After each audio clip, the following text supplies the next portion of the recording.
Alright, so thank you for tuning in to Chompin at the Bit. This is episode number 87. And this episode we talk about some NBA stuff. And mainly going to focus on two things. So the NBA All-Star Draft happened a couple of hours ago with Durant and LeBron. So I'm going to go ahead and go over those real quick. Go over the final All-Star teams. And All-Star Weekend is this Sunday, so I guess I'll probably wait till Saturday to give predictions on, skills challenge, 3-point contest, dunk contest, as well as who will win the All-Star game. And I'll also give you who I think will win MVP. So we'll save that for around Saturday, maybe even Sunday episode. But we'll go over the teams, see how well I did in predicting how Durant and LeBron would pick.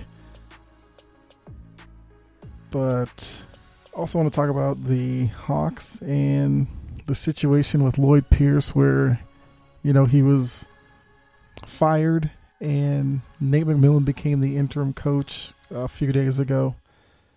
Talk about that whole situation, give you my thoughts on that. So, hopefully you will enjoy this one.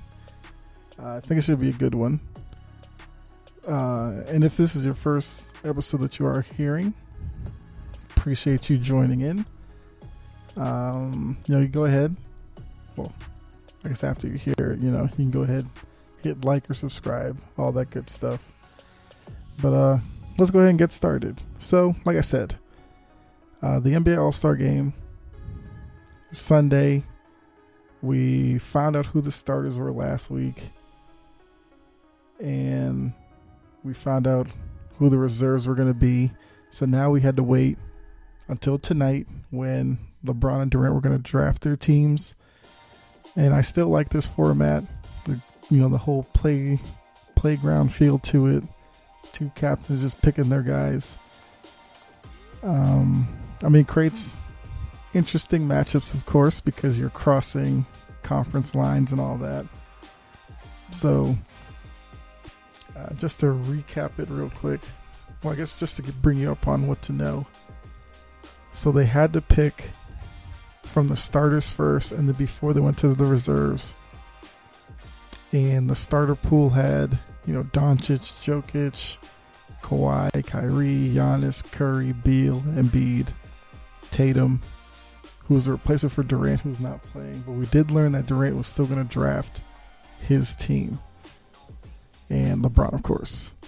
Then your reserve pool, Lillard, Sabonis, Mitchell, Vucevic, Randall, Levine, PG, Booker, Brown, Gobert, Simmons, Zion, CP3. So, how did it go? I believe... So with Durant being hurt, he basically got to pick his last two. Well, his last two starters were given to him because he had to make more picks since he wasn't involved. But basically what happened was, so I went into it thinking LeBron was going to take Doncic, Jokic, Kawhi, and Kyrie. Then Durant would have Tatum, Giannis, Curry, Beal, and Embiid. I actually did pretty good. The only ones I missed were LeBron didn't take Kawhi and Kyrie. He instead took Giannis and Curry. So I missed. So I got three out of the 5 starters for both teams right. And I guess looking really quickly at the starters. So Durant with Tatum, Giannis, Curry, Beal, and Embiid. That's not a bad starting 5. And you have Curry and Beal backcourt. Tatum, Giannis as your forwards, and Embiid as your big man. That's not bad. We see LeBron's first pick was Giannis, and Durant's first pick was, I believe he took Embiid first. So, and then LeBron had Doncic, Jokic, Giannis, Curry, like I said. So that's... Wait, did I say Durant had Tatum, Giannis? Hold on, do it again. Durant had Tatum, Kawhi, Kyrie, Beal, and Embiid. I think I said that wrong. So, yeah. And, yeah, so you have Kyrie, Beal in the backcourt, Tatum and Kawhi in the front court with Embiid down low. It's a pretty good two-way team there. Tatum is a two-way player. Kawhi is a two-way player. Beal is... I think Beal's a little underrated in terms of his defense, but he does... I mean, it's an all-star game, so defense is kind of... It's pretty much out the window until the fourth quarter. Then Embiid is your big man, that's fine. So that team's going up against LeBron's group of Doncic, Jokic, Giannis, and Curry. So LeBron's team is a little bigger than Durant's team. Because between Jokic and Giannis, LeBron, and then Doncic as a bigger guard. So, Durant's team will definitely play more perimeter. LeBron's team will probably play inside the arc a little more. But once again, All-Star games kind of break down and turn to three-point contests and dunking contests. So, we'll have to see. Reserve-wise, I got 5 out of the 7 right for each team. So LeBron has Lillard, CP3, Simmons, Brown, and Gobert. Those are the ones I got right. Then you got PG and Sabonis. I had him taking Levine and Randall. And then Durant has Harden, Zion, Booker, Mitchell, Vucevic. Those are the ones I got with Levine and Randall. I think it's a pretty good mix. Should be an entertaining game. Well, that's kind of depends on the viewer, because some people don't watch the All-Star game because it's a glorified pickup game with little defense and just a bunch of you take a 3, now you come down, you shoot a 3, clear the way, dunk, all that kind of stuff. Added for this year, they are still doing the Elam ending, but the proceeds are going to HBCUs. Well, HBCUs are going to have a theme with the weekend, as LeBron and Durant are playing for organizations tied into HBCUs, and the refs who are working the All-Star game all have HBCU ties. So, definitely a good aspect to it. I haven't seen who any of the performers are, like who's doing the national anthem, any of that kind of stuff. I'll look into that later on. But yeah, so now the first half of the season is done. Games do not pick up until, I believe it's next Thursday. So, nice little break for all these guys, because based off of last year, if you're a team that went deep in the playoffs last year, then turning right back around and going into this year, it's been mentally taxing. I'm sure it's been physically taxing as well. So, nice little break here, and then you can come out in the second half and go for that push for the playoffs. I know the NBA released the second half schedule, but we'll probably look into that at some point next week, especially with the downtime of the NBA. We'll take a look at that and see some key matchups and all that. But like I said, the main thing I want to talk about were the Atlanta Hawks. So,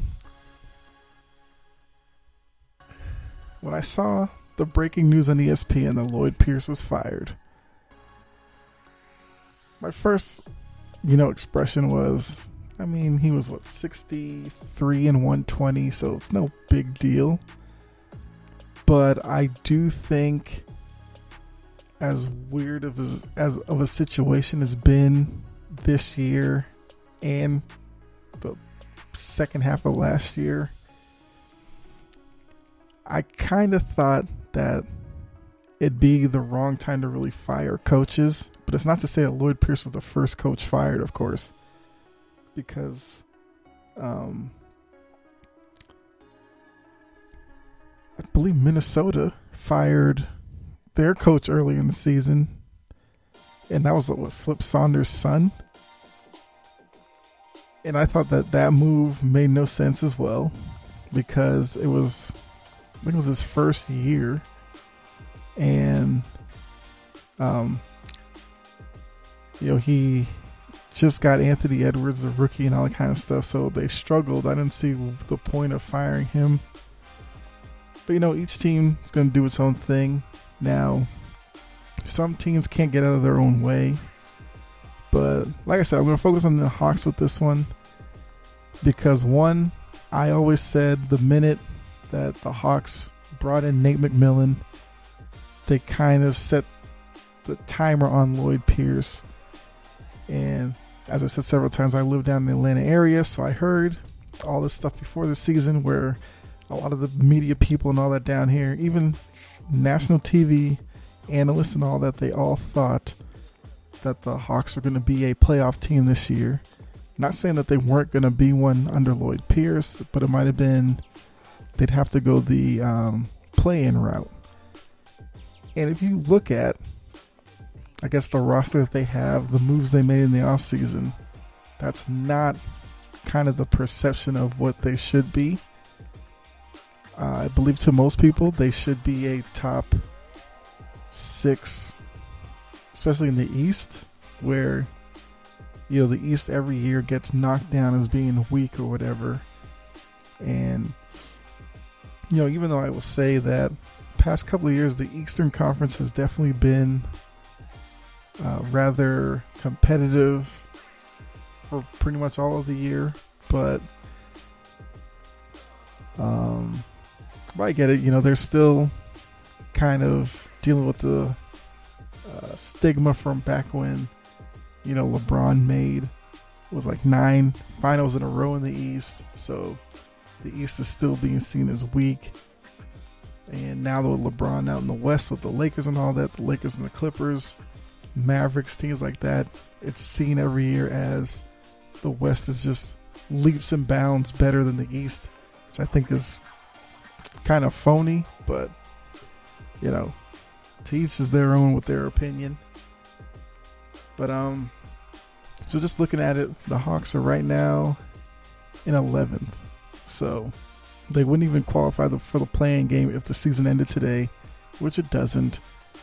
But if you even look deeper into the standings, you'll see that, one, they're a half game out of 10th. That would put them in the play-in game. They are a game out of 8th, 2 games out of 6th, 3 games out of 4th. So it's not like it's been a complete disaster of a year, but it has been pretty disappointing, I will say. Like I said, I'm down here, and most times I do watch the Hawks games because that's what I get on the TV here.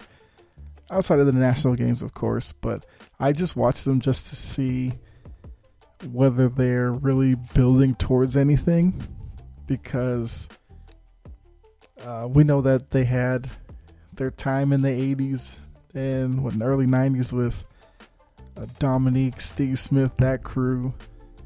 Then they went through the iteration with Joe Johnson, Josh Smith, Mike Bibby, guys like that. then they had the like Teague, Horford, Joe Johnson group. That was the group with, Budenholzer as the coach, where they won 60 games that year. Then got blown out by the Cavs in, was it the second round or something? It was Eastern Conference Finals, I believe. And since then, they were kind of headed downhill spiral. Winning less and less games, still making the playoffs, but then past few years, they've just been missing the playoffs completely. And I've talked about it on here enough. The Trae Young, Luka Doncic swap of picks is something that's going to stick with Atlanta history going forward, because as we've seen, Doncic has turned into an MVP candidate with the Mavericks, and the Mavericks have been basically a playoff team since Doncic has gotten there, while Trae Young has struggled to get the Hawks into the playoffs. And I do think that is part of the problem. One is Trae Young, which I'll get into in a little bit, but I think the front office as well, because so for those of you who may not follow Atlanta sports, Atlanta is one of those sports cities that nationally gets looked at as a terrible sports city. I don't know if they even still run that poll, but I remember the last few times I did look at it, Atlanta was always near the bottom of major cities. And I feel like part of the reason is it's a city that gets like wrapped up in, the name of certain players. So for instance, if you watch the Falcons, you know that all Falcons fans love Julio Jones, but a lot of them don't like Matt Ryan, even though, Julio Jones is oft injured, misses a lot of games, and it's kind of part of the bigger scheme of what's wrong with the Falcons teams, but a lot of fans down here will never admit to it because they just love Julio Jones. And it's the same thing with the Hawks, where back in the day it was, you couldn't say anything bad about Joe Johnson because they loved Joe Johnson. He was the star of the Hawks team. But in the grand scheme of the NBA, he wasn't really a star, if you get what I'm saying. And then now, since Trae Young was a big name at Oklahoma, even though his Oklahoma team underachieved, they jumped at the opportunity to get him because they knew he was a big name in college. Even though Doncic was the better player who was playing professionally in Europe for years before even getting drafted, they passed up on that opportunity because he wasn't as big of a name as Trae Young here. And I feel like they make too many of their decisions that way, which leads to their teams underperforming year after year. And for most cases, they can blame the coach because, yes, the coach is part of the problem. But I think for Atlanta to really turn it around, they need to start looking at their personnel and making some tough decisions. So I've talked about Falcon stuff back in the football season, so focusing on the Hawks here, my issue is, and this is kind of on an NBA level as well, I feel like too many times players get slotted in like the hierarchy of the league in spots where they don't deserve it. So to me, players get classified, like in my eyes, if you're a rookie, like your first 3 years, you're kind of in that rookie pool, still trying to find your way and carve your name out in the league. But then once you get past that, you're either kind of like just another guy, where you're one of those who, like if they disappeared from the league, you wouldn't really miss them because they didn't really make a mark on the league. That's like just another guy. Then you have your kind of like career role player, where they'll never be a frontline star.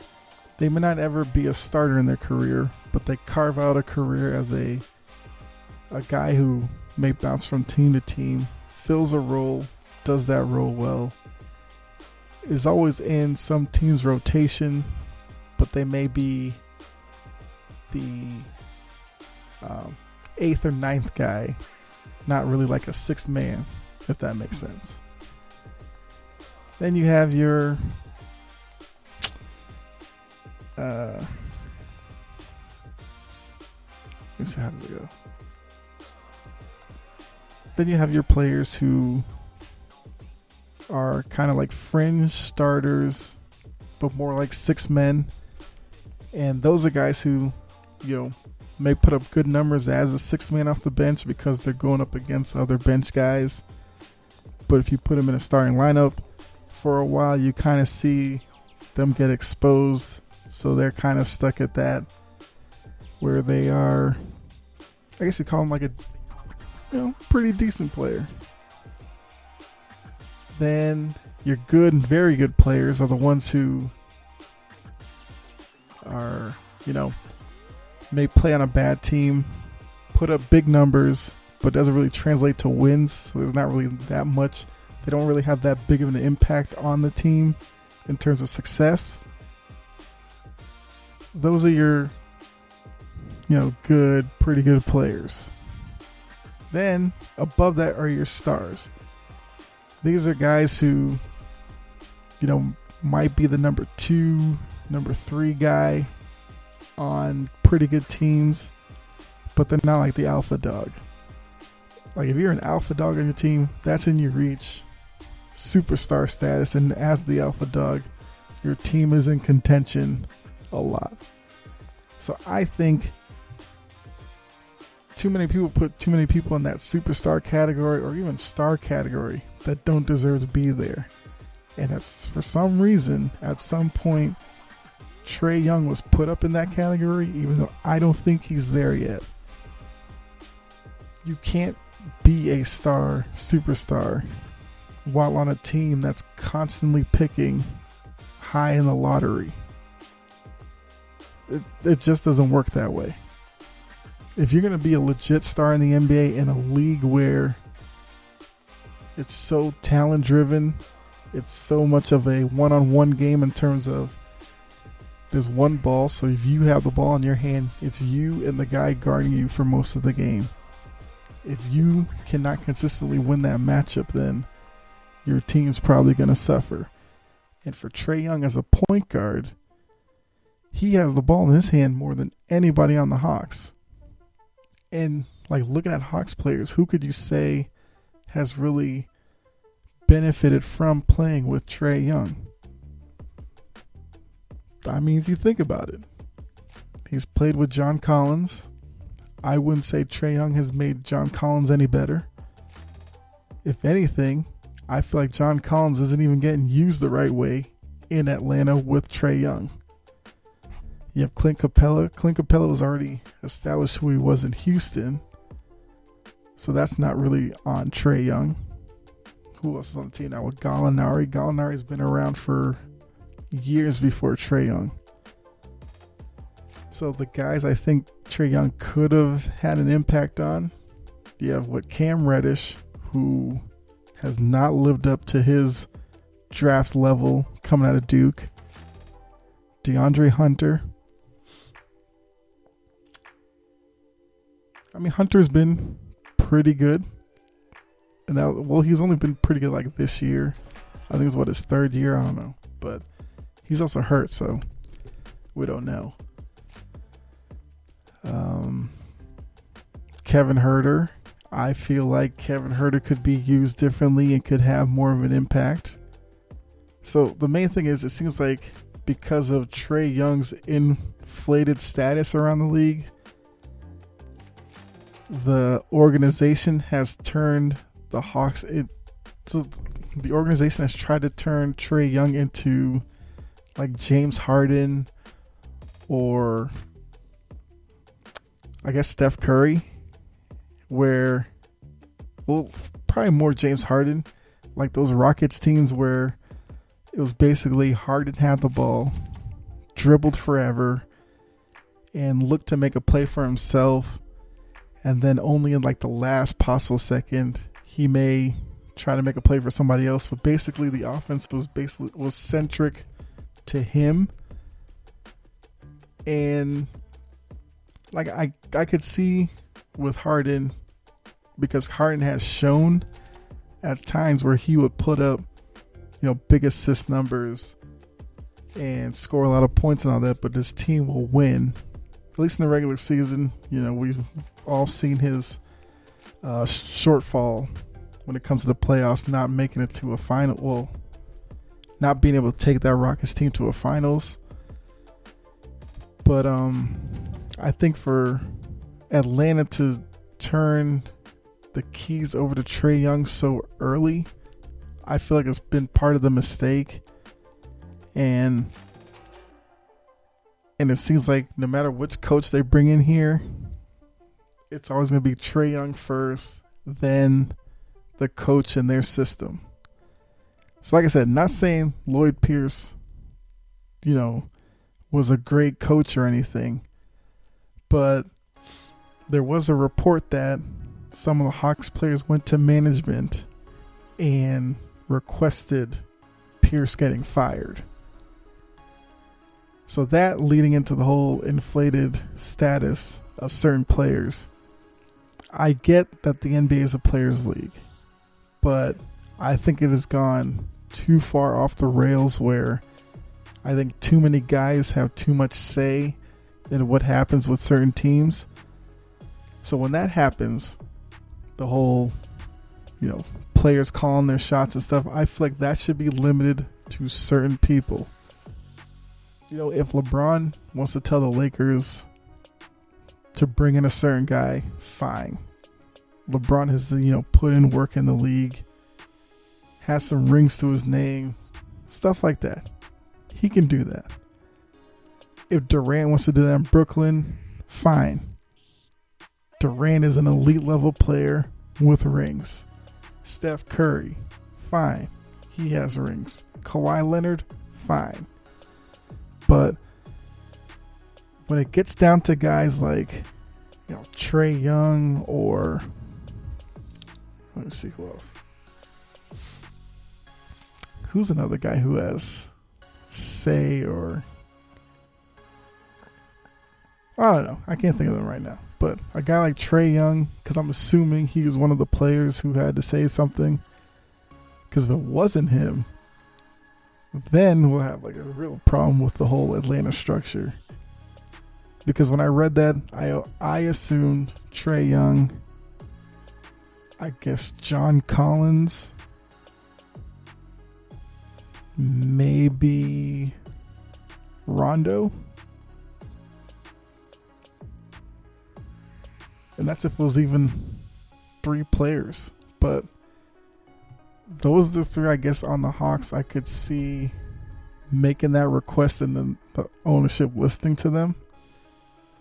And I feel like out of that group, the only one who has any clout when it comes to that would probably be Rondo. Even though Rondo hasn't even been here that long.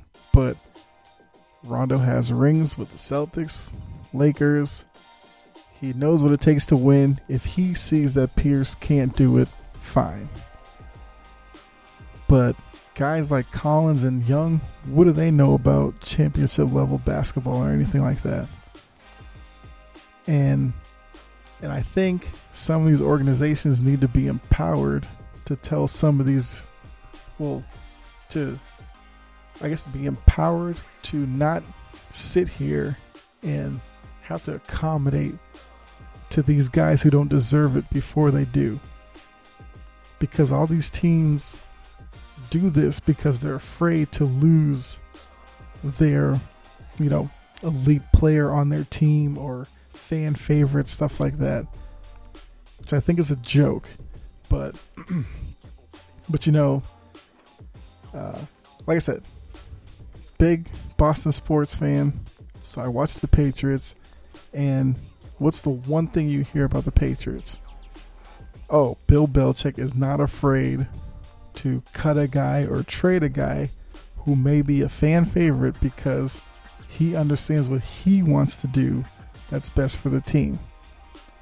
Now, I get it. The NFL and NBA are too different, but I feel like the NBA is headed down the road where soon organizations are going to have their hands tied, and you're going to have situations where you're wasting like 8-10 years complying with one or two guys on your roster, even though you're not having any success at all. And some fan bases are fine with that. I get it. But if what was happening down here was going on with like the Celtics, it would not fly in Boston. I mean, I'm watching it now, and you have fans and stuff who get on Tatum and Brown when they have bad games. Down here, Trae Young could have a trash month and you'll hear nothing about it. And I also think it's part of the problem too. But I mean, I guess that speaks more to the culture here. I don't know. I mean, quick side note. Now, like I said, because I watch a lot of Hawks games, I see the Hawks broadcast and stuff.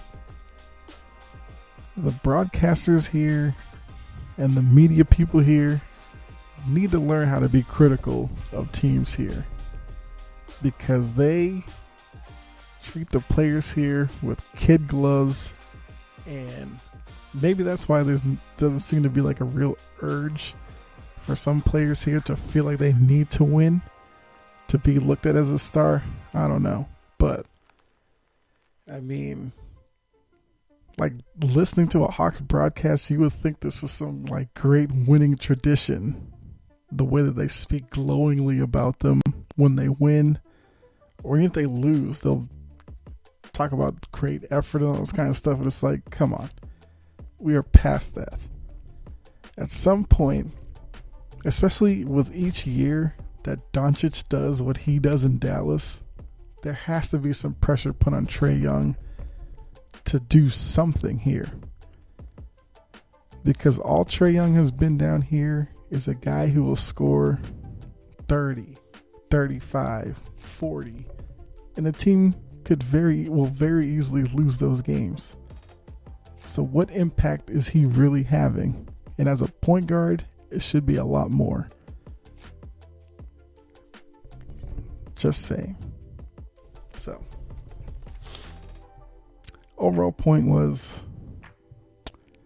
I get Lloyd Pierce didn't have a great record. But from all I hear about Lloyd Pierce is, he was a great guy, leader of men, I've heard some people say, great in the community, stuff like that. And I just feel like he should have been given the rest of this year to prove something. Because like I said, it's already a trying year for everybody with the quick turnaround. Now, mind you, the Hawks weren't even good enough last year to make the bubble. And there were some trash teams at the bottom of the East last year, and the Hawks weren't even good enough to be in that group. But I guess that was all on Pierce last year, too. I could probably talk more about this. I may do another episode on the whole screwed up way that players are ranked in the NBA, because like the way some guys get talked about, I mean, you would think they were Bill Russell or something with 9, 10, 11 rings to their name or something like that. Also, quick note. The whole thing, now this is off of the whole Atlanta Hawks thing. I'm kind of done with that topic, but I feel like every week there's some story about Shaq and about how Shaq's too tough on the players today. Shaq's the old grumpy man on the lawn. Shaq's a hater. Same thing to say about Charles Barkley and stuff like that. When did athletes get so sensitive? Like, that's another thing I can't stand. Like, some players you can't criticize for about anything, or you're automatically considered a hater. I mean, yeah, if you watch Inside the NBA, Shaq will say some crazy stuff. I will say that. Barkley too. But to make it seem like they're not allowed to criticize anybody, I feel like it's a weak argument. Like when Shaq used to go with JaVale McGee, people said he was too harsh on him. Even though JaVale McGee was basically making like 4 or 5 clown plays a game, but he couldn't talk about it. When he used to challenge Dwight Howard all the time, people said, oh, he was a hater, even though I've said plenty of times Dwight Howard's one of the most wasted